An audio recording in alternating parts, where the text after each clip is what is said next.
Halo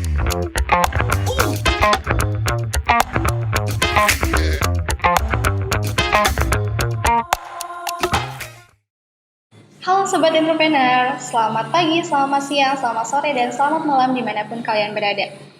Selamat datang di Inspire Podcast kita kali ini. Halo, aku Salma sebagai host pada podcast episode kali ini. Nah, pada kesempatan kita kali ini, kita kedatangan seorang narasumber yang akan sharing tentang bisnisnya. Kalian pada penasaran gak sih sama narasumber kita kali ini? Biar gak penasaran, kita kenalan dulu yuk. Halo semuanya, perkenalkan, aku Denisa Setiagustari, bisa dipanggil Denis dari manajemen angkatan 2022. Di sini aku mau memperkenalkan bisnis yang sedang aku jalani. Aku punya produk aromaterapi spray. Untuk variannya kalian bisa cek di Instagram ns.aro. Terima kasih. Halo Kak Denis, apa kabar nih? Halo, alhamdulillah baik. Alhamdulillah ya, kabarnya baik. Oke, kalau boleh tahu sekarang ini Kak Denis lagi ada kesibukan apa sih selain kuliah? Oke, kalau kesibukan aku selain kuliah, di semester ini aku ikut kepanitiaan sama kembangin bisnis aja sih. Oke, jadi selain dari sibuk kuliah, Kak Denis juga sibuk panitiaan dan juga mengembangkan bisnisnya. Jadi biar balance ya teman-teman. Tetap aktif di dunia perkuliahan atau bisnis, jadi kita balance gitu. Oke, next pertanyaan selanjutnya. Sebenarnya kalau boleh tahu nih Kak, sebenarnya alasan Kak Denis sendiri untuk terjun ke dunia bisnis itu apa sih? Oke, kalau bisnis sebenarnya aku dari SD itu udah mulai jualan. Ya kecil sih, mani-mani doang. Terus habis itu SMA aku mulai jualan jilbab, tapi ya reseller gitu. Terus sekarang aku lagi suka jual sesuatu yang aku buat sendiri. Jadi um, udah 2 tahun ini aku menjalani bisnis yaitu aromaterapi. Aku jualannya sama temanku sih. Jadi kita dulu teman kerja.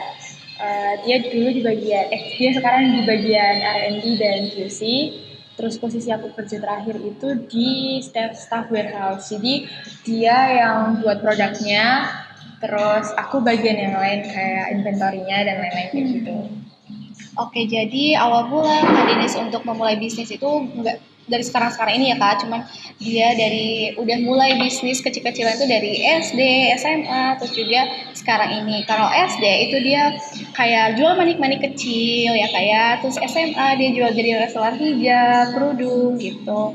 Terus sekarang dia bisa mengembangkan produknya sendiri untuk berbisnis. Jadi bagus banget jangkauannya ya.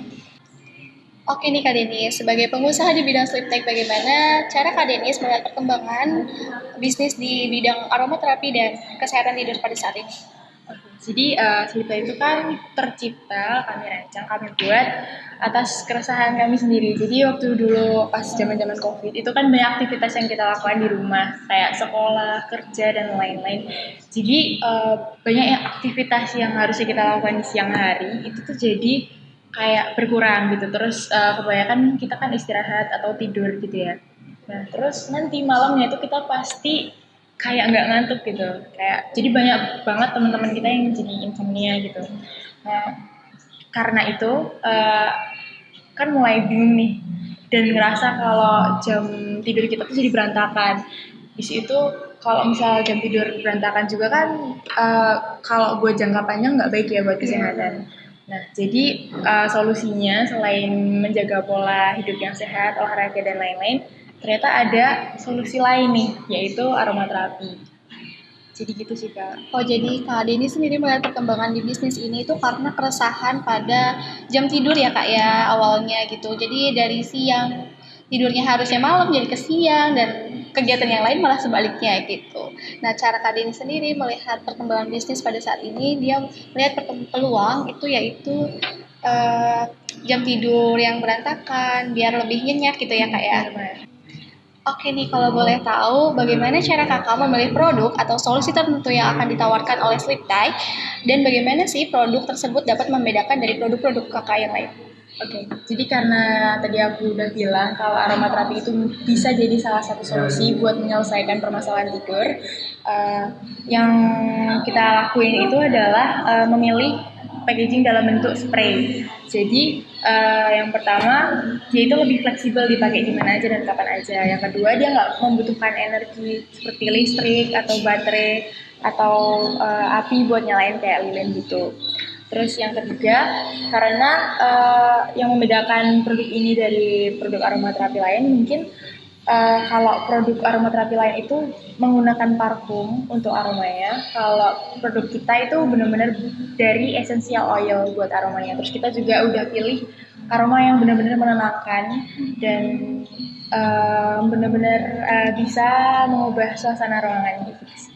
Oke, jadi biar membedakan dari produk-produk yang lain itu Kak Denny sendiri menciptakan sebuah eh, formulasi yaitu spray ya Kak ya, biar lebih fleksibel. Terus juga kalau semisal dibandingkan dengan lilin dan juga candle yang lain itu kadang membutuhkan listrik dan juga api ya. Jadi lebih khawatir lah istilahnya. Kalau spray ini kan bisa di mana aja, bisa dibawa kemana aja, terus bisa di spray kemana aja gitu. Terus juga produknya Kak Denny sendiri itu menggunakan essential oil bukan parfum. Jadi lebih herbal ya Kak ya, lebih sehat gitu, lebih aman. Oke nih Kak Denny, sebagai wirausaha sendiri, bagaimana sih cara Kak Denny untuk melihat masa perkembangan di bisnis ini? Oke, kalau aromaterapi sendiri itu mungkin udah banyak ya yang tahu. Cuman untuk dijadikan produk yang digunakan sehari-hari atau produk pokok, itu mungkin belum semua orang yang memakai. Jadi karena itu tinggal gimana kita nge-branding sama apa ya, mengembangkan bisnis ini supaya banyak orang yang tahu dan merasa butuh buat menggunakan bisnis ini gitu sih. Oke, jadi perkembangan bisnis itu cara Kak Denis itu untuk lebih membranding dan mengenalkan produk-produk Kak Denis sendiri ke media sosial maupun ke mulut ya Kak ya. Biar produk Kak Denis tuh semua orang tuh tahu gitu dan khasiatnya juga lebih menonjol gitu ya Kak ya. Oke, kalau boleh tahu nih apa pengalaman pribadi Kakak yang paling berkesan dalam menjalankan bisnis ini? Oke, kalau pengalaman pribadi itu karena kami buat produk ini itu menonjolkan khasiatnya.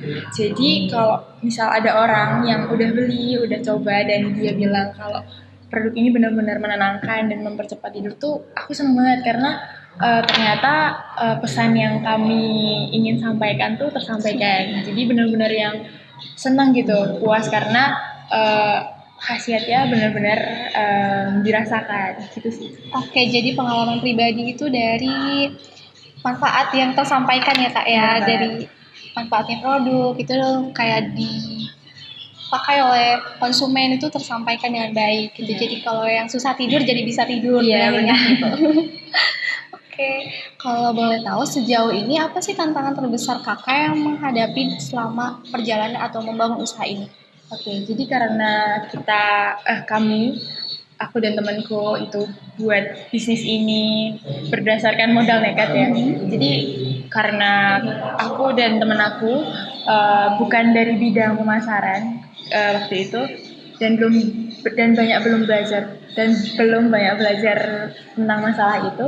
Jadi kita agak kesusahan sih buat branding dan ngejual produk ini. Jadi selama ini kan kita mikirnya kayak ya udah buat dulu aja produknya, masalah ngejualnya nanti online aja. Dan ternyata jualan online itu nggak segampang itu, nggak segampang foto produk terus ya udah nanti ada orang beli. Ternyata kita benar-benar perlu nge-branding, perlu ngenalin ke orang-orang kalau kita itu jualan kayak gitu sih. Jadi mungkin kita harus banyak belajar di bidang ini. Oke, jadi tantangan tersendiri untuk bisnisnya Kak Denny sendiri itu yaitu branding ya, masalah tentang pemasaran karena masih kurang untuk memahami bagian pemasaran gitu. Jadi ya teman-teman semua bisa banget untuk belajar tentang branding diri sendiri di media sosial ya. Kira-kira nih Kak Denis punya tips atau saran gak nih bagi mereka yang ingin memulai bisnis di bidang sleep tech? Oke, boleh. Jadi kalau misalnya kalian mau memulai bisnis yang sejenis kayak aku, kalau dari aku sendiri, yang pertama kalian tonjolkan apa yang mau kalian sampaikan dengan produk. Jadi kayak khasiat apa yang kalian mau kasih. Terus yang kedua, pemilihan aroma yang pasti wangi dan menenangkan. Terus habis itu yang ketiga dari segi packaging. Jadi Itu ngaruh banget sih karena orang itu akan tertarik beli karena salah satunya karena melihat packaging kita. Oke, jadi caranya atau tipsnya itu kita mempertimbangkan value ataupun manfaat dari produk tersebut. Dan juga jangan lupa ya untuk ini kan bagian essential oil atau bagian aromaterapi. Jadi otomatis dia harus harum ya kak ya. Iya, benar. Nah cara yang harum itu bisa selain dari parfum juga bisa dari essential oil. Terus juga harus mempertimbangkan packaging karena packaging itu ngaruh banget nih teman-teman buat konsumen agar tertarik membeli produk kita ya. Iya kak ya. Bener banget. Oke, terus Kak, kamu punya quotes gak nih buat motivasi teman-teman semua biar semangat gitu dalam menjalankan bisnis ataupun ingin membangun bisnisnya? Boleh sih, boleh banget. Kalau menurut aku jangan pernah takut gagal sebelum memulai karena dari kegagalan itu kita sebenarnya bisa belajar dan semisal nanti di tengah jalan kita mengalami kegagalan, setidaknya kita tinggal melanjutkan apa yang sudah kita mulai dan memperbaikinya. Itu aja sih mungkin. Oke, jadi teman-teman semua, teman-teman entry di luar sana, jangan takut untuk memulai bisnis karena kita juga nggak tahu ya kedepannya itu kayak gimana. Jadi kalaupun semisal gagal, itu kalian bisa untuk mempelajari dari kegagalan tersebut. Oke, kalau boleh tahu nih kak, nama Instagram produk kakaknya apa nih? Boleh banget, kalian bisa langsung cek di Instagram @enes.arom, INES.AROEM. Oke, teman-teman nih kalau kepo bisa banget kepoin IG-nya. Oke, Boleh langsung follow juga. ya jangan lupa follow juga. Nanti tulis aja di sini. Kan, asik kan? Kayaknya bincang-bincang santai kita udah panjang kali lebar nih kak ya. Kalau gitu kita akhiri aja kali ya bincang-bincang santai kita kali ini. Oke, semoga dari apa yang tadi kita bicarakan bisa bermanfaat dan bisa menambah informasi buat sobat entry di luar sana. Oke, aku Salma sebagai host di sini dan Aku Denis. bye sobat entry.